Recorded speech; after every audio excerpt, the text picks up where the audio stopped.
Barangay Hinebra gagalaw na sa trade mga bro matapos matalo at Justin Brownlee gusto ng palitan. So heartbreaking loss na naman para sa Barangay Hinebra mga bro. Maraming ang Hinebra fans ang nabigo matapos silang talunin ng Converge.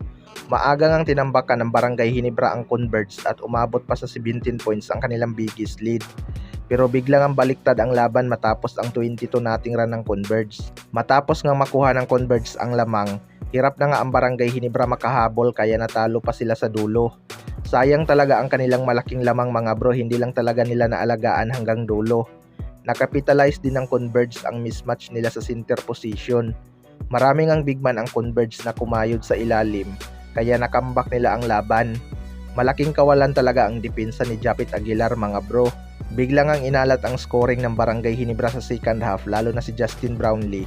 Kaya marami na namang nagsasabi na dapat na daw itong palitan. Well, para sa akin mga bro, wala namang naging problema kay Justin Brownlee sa laban na to. Siya pa nga ang dahilan kaya nakalamang sila ng 17 points. Sadyang hindi lang talaga nila naalagaan ang kanilang lamang. Pagod na rin si Justin Brownlee sa second half, tapos wala pang nag-step up sa kanilang opensa. 39 big points nga ang nagawa ni Justin Brownlee.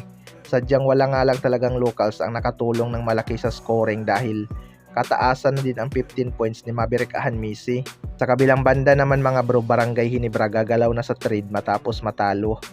Itong ang Barangay Hinebra ay unhealthy na naman ang kanilang lineup dahil sa injury.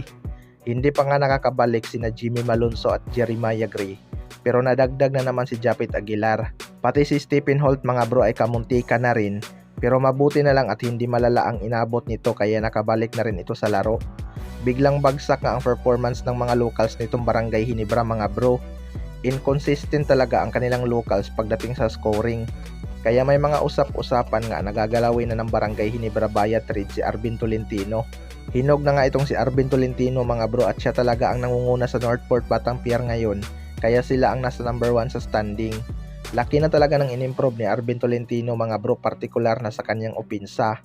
Dahil wala ngang superstar ang Northport Batangas, tumaas nga ang kanyang kumpiyansa dito. Kaya masasabi ko talaga na naging panalo ang Northport sa naging trade nila kay Jimmy Malonzo. Pero ayon sa source mga bro ay mukhang hindi na magtatagal sa Northport itong si Arvin Tolentino dahil malapit na daw itong pitasin ng Barangay Hinebra.